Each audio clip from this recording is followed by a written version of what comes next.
What's up, guys? Before the start of this video, I just dropped some Greek God P-Hub merch, so check that out. The link will be in the description. Literally, just buy it. Buy some. I will be wearing the fuck out of that black hoodie with the P-Hub logo, and I just want to sell enough so that I can pay for my own shirt, and that's literally all I want. So if you guys are interested in the Greek God P-Hub shirt or hoodie or tank top, then check it out, link in the description.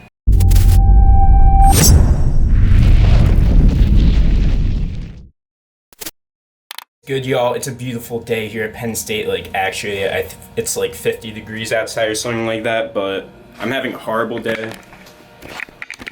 As you can see by this broken mirror on the ground. Fuck. This is like 7 years of bad luck, right? I mean, this is somewhat functional as a mirror. You guys ever watch American Psycho? Also, if the broken mirror wasn't enough, I accidentally shipped a breathalyzer to my mom's house, and it's coming today, so I probably have to go home after class today. But I could use a break from here for one day. It's getting pretty ass, because, like, you know, my last video, I was pretty much talking about, like, I wasn't talking about dropping out, but I was talking about just like my future here, and I don't know, I'm kind of just like having a major like existential crisis. Like, I can't make good content here. It's just like not gonna happen. I literally went to the gym at 10 a.m. today, and I had to wait 25 minutes to get in, and I'm just sitting there in the lobby like stimmed out of fucking oblivion on DMAA, and I have to wait fucking 20 minutes to get into the gym, and then obviously like there's like a person every square foot, so you can't film there, or like you'll just be getting in people's way. And yeah, it just sucks here honestly right now. Like, I love being here, but as far as like filming for you guys, making the best content, like the road to 50K, I don't know if it's gonna happen here. 50K by the end of the semester, maybe, but I just have to hang in there, hop on every once in a while, post a banger. I mean, post as much of a banger as I can, because the real bangers are those like hour-long collab vlogs, and that's what's coming to you guys this summer, and that's when we're hitting the fast track to 50K, unless we somehow manage to get there this semester, and then we're on the fast track to 100K. But anyways, I've been rambling for so long. I don't have any gym footage today because all of the stuff I just explained, I just went to the gym and it's way too crowded there even early. So I'm just gonna hop back to my basics, back to my roots, and we're gonna be reacting to body positivity Instagram posts. So we're gonna start off with like the fucking, what do you call it? The epitome of body positivity accounts, @feminist on Instagram. Okay, so this one is a girl looking in the mirror. She looks pretty fit, honestly, and it says, "Every time I start to feel insecure about my body, I remember that she does so much for me." What does that even mean? Yeah, she keeps you alive. Your body is what keeps you alive. She runs, she dances, she keeps me alive. Okay, so what's this getting at? And the mouth that she's got a nose for smelling good food. Okay, yeah, that's what your nose does. It smells stuff. And a mouth that loves to sing. Okay. It's her legs that have gotten me from place to place all my life. Yeah, unless you're paralyzed, you use your legs to walk. Her hands have opened up a whole realm of artistic possibilities for me. Yeah, I mean, what is this post getting at? She has two little almond eyes that see the beauty in the world, but most importantly, she has a heart to love myself with. Alright, so I don't really get that post. It's pretty much, I mean, the girl is fit. Like, I guess if it was like a really fat like clip art chick, then maybe like the connotation behind that would be different, but like, it's a fit girl, and in the one part where she's like eating food, she has healthy food. It looks like an egg yolk, some ham, and maybe some noodles. Okay, so that one's not bad. Okay, I found a I mean, I found an overweight person. Let's see. What's the next picture gonna be here? It's not lost at me that fat folks have been scapegoated through this whole pandemic, blamed for high deaths.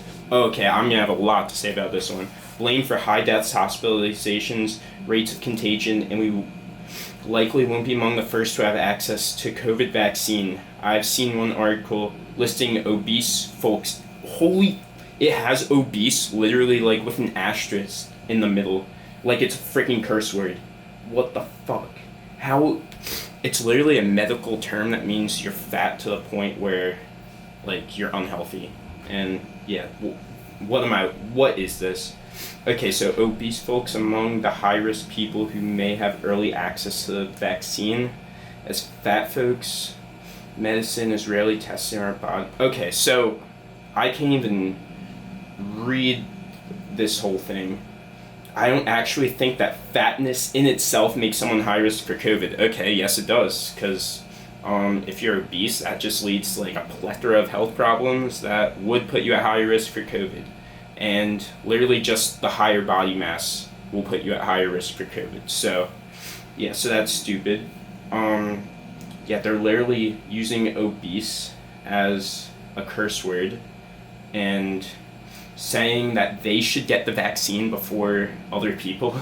Do you realize who's getting the vaccine right now? It's people who work in healthcare and like old folks. Like my grandma, she's in an Alzheimer's unit and she got the vaccine a while ago and then she forgot that she got the vaccine, which goes without saying. But yeah, you guys do not deserve the vaccine before like people with cancer and people who work in hospitals. So, I mean, I'm assuming you get the vaccine before fit people because obesity is a condition.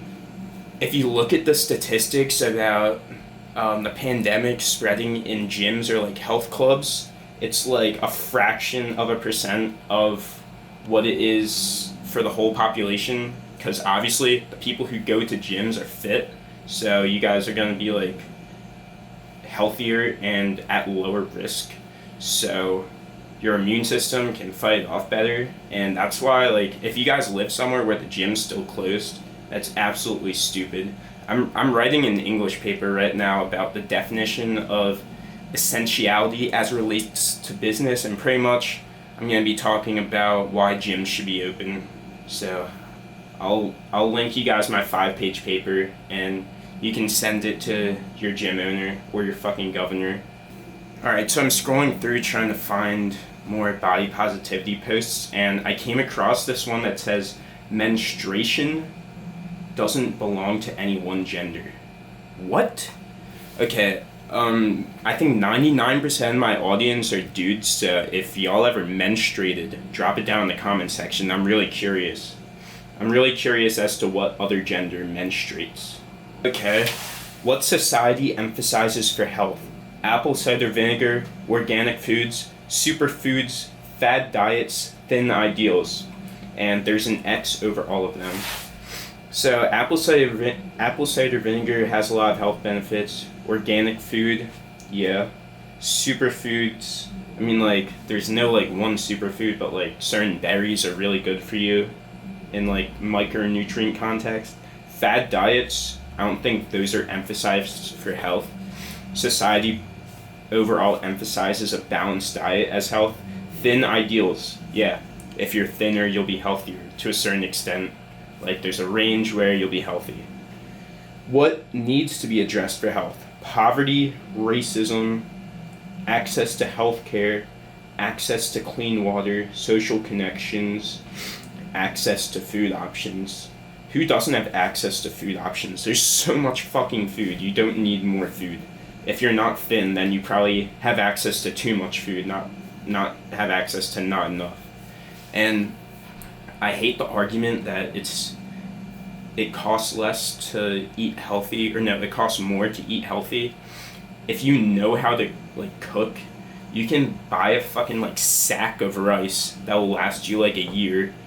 Buy chicken in bulk, buy beef in bulk, pretty much just buy in bulk, keep your meat in a freezer, and you can eat healthy for very cheap. I'm talking like probably like $1 a meal. Alright, I'm really excited for this post. It says, what is fat phobia and why is it anti-black? Okay, I'm so excited for this one. So, I am fat phobic. I am scared of being fat. That's what the word fat phobia says to me. It's a fear of being fat, or like a fear of fat. And yeah, I'm scared of fat on me, so I don't eat too much. And why is it anti-black? I'm not anti-black. I love all colors, so let's see. Fat phobia, the institutionalized societal and medical size and weight discrimination against people with fat bodies.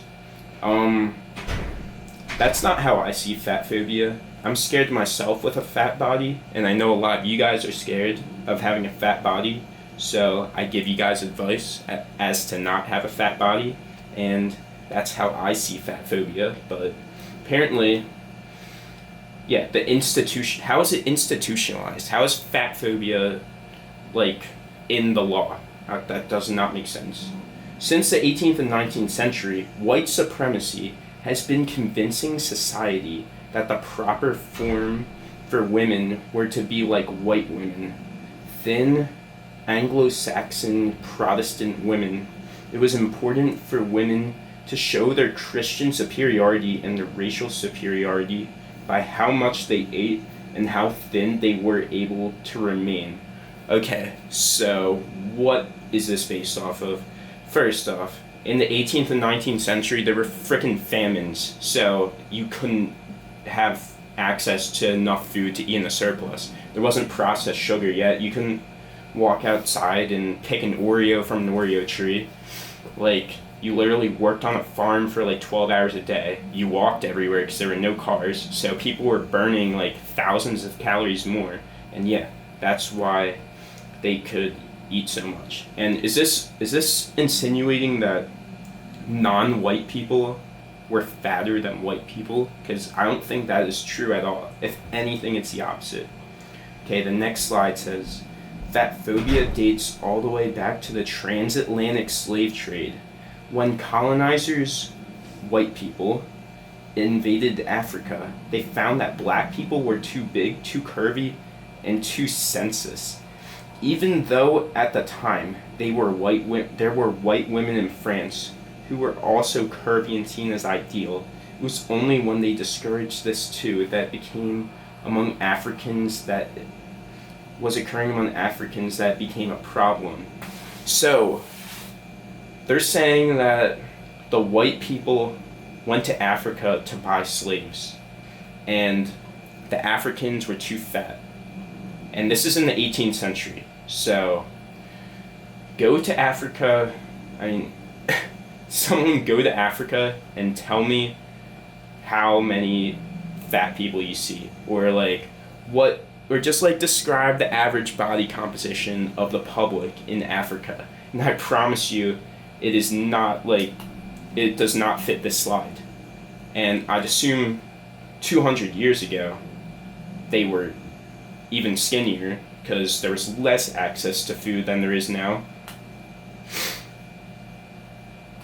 And if you just look at genetics and data, you'll see that black people or Africans will have better genetics than white people, faster metabolisms on average, more muscle mass on average. So I have no idea what they're basing this off of. Let's see what the next slide says. The more thin became ideal, the more systems were set in place to maintain the racial superiority and thinness of white people and the inferiority of black people. This became even more evident as weight became used as a way to identify exactly who was a slave and who wasn't. I'd assume the slaves weighed less, especially as slave owners began raping and using black women's bodies as breeding grounds for slaves. Okay, so I'm not going to comment on that last part, but they used weight to identify slaves. And they don't necessarily say that it was because they were heavier. If anything, I feel like it would be the opposite, that they were thinner. Because I don't see slave owners feeding their slaves, like just like force feeding their slaves extra food, which would come out of their budget just so that they could be fatter than the white people. That makes 0 sense, feminist. When skin color could no longer identify who a slave was, size, eating, and weight became the next key identifiers. Those were the identifiers that decided whether or not you deserved freedom. This is also very interconnected to how we label black. Diasporic foods, what does that mean? As less than, unhealthy, etc. So that they don't explain any of this. It's just like they're just pulling shit out of their ass. Like, what is this? They don't explain any of these African foods that are labeled as less healthy. Because I feel like, I don't know, what's like a traditional African food? Like, I don't even know. How will you choose to show up different in this world? How will you commit to black futures where all black folks are free, whole, safe, and protected? How will I show up different in this world? Just gonna keep doing me, you know? Like, if anyone's black and watches this channel, I offer the same advice to you guys. If you feel fat and that you're discriminated against because fatphobia is anti-black, then I offer you the same advice as the white people. Eat in a calorie deficit, do some cardio, and hit the fucking gym, and you can be just as shredded as the white folks. And probably more shredded, because you probably have better genetics. Alright, after reading all those feminist posts, I feel like I'm getting like an extra kind of brain cancer that hasn't been identified yet, and I have like 2 brain cells left, so I can't read through those anymore. But there is a YoungLA drop today, which hopefully will make this day better, because so far I've not been having a good day, honestly. They're dropping the Skyline hoodies, which unfortunately I do not have yet, because they did not show up in the mail yet, but they might show up later today, so we'll stay tuned for that. They drop at 3 anyways, so hopefully I can get this video posted by 3 so that you guys can all use code BENDON, send it to the moon, and get on the YoungLA wall. Speaking of to the moon, I've been seeing a lot of fitness guys in their videos saying to the moon, and like obviously I didn't invent the phrase to the moon, but I feel like I started it in the fitness industry. Like as soon as the fucking meme stocks came, as soon as Wall Street Bets came out, like I've been saying to the moon in all of my videos, and I want to say that I'm the first one to say to the moon, but you guys can decide amongst yourselves for that. Just like low-key a trendsetter over here. Okay, right now I'm wearing the white Mood oversized hoodie, which these are still available too. These fit pretty much the same as what the Skyline hoodies are gonna fit like. We were supposed to drop the Teddy Fleece today, but that keeps on getting fucking pushed back. I do not know why. Like, I might just move to LA and manufacture the new Teddy Fleece myself. So hopefully that drops by the end of this month. I don't know why it's taking me so long, but yeah, bear with. I know the Teddy Fleece is the most requested, but these new Skyline hoodies are amazing. Check out the YoungLA Instagram. Anthony Mantello's their last post, modeling for them. And yeah, shout out Anthony. He's looking awesome on the YoungLA page. Anyone who still uses my code after they just sign like Anthony, James, and Lex, like, you guys are real ones. YoungLA is becoming an absolutely massive company, especially after signing all these Gymshark athletes. And yeah, I could not thank you guys enough.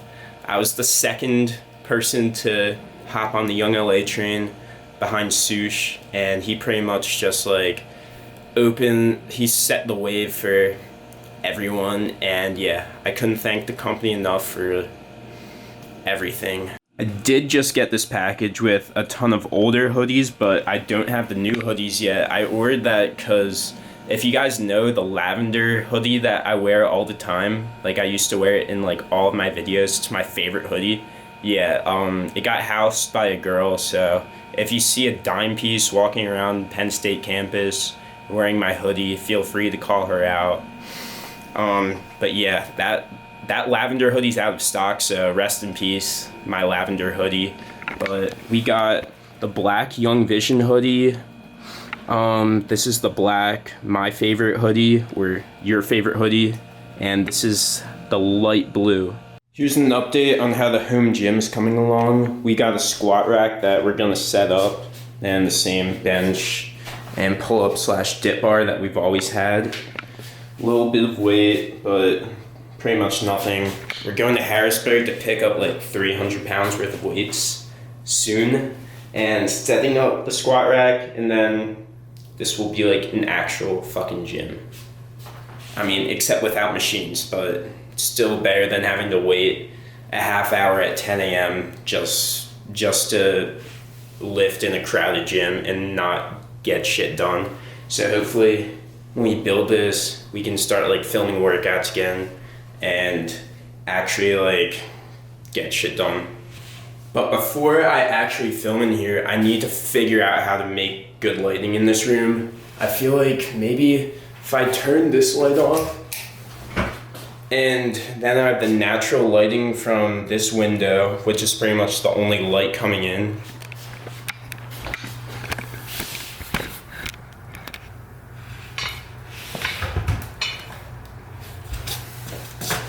I'm pretty sure this is good lighting, but I don't even know. Do I look like a lift? So yeah, if you want to lift in this gym and you're a Penn State freshman, then rush Chi-Fi. A couple of you guys already hit me up in the DMs, and yeah, I'll be looking forward to seeing you guys tomorrow at our zone day. You guys can pop out at 4:30. I'll be in one of the rooms giving house tours. Alright, that's going to do it for the video today. Check out my Instagram if you want to see the YoungLA drop. That's depending like if that package comes today, but yeah, that's going to do it. I'm going to get this video edited before my last class. Then probably going to go outside and toss because it's nice as fuck out. I remember, you know that like J-Biz athletics dude? Greg Doucette made a video on his SARMs addiction video. But he made some reference to playing die, and Greg was just like, "What are you tossing?" And I was dying laughing at that. My comment on that video was like, "Come on, Greg, you don't toss, bro." And yeah,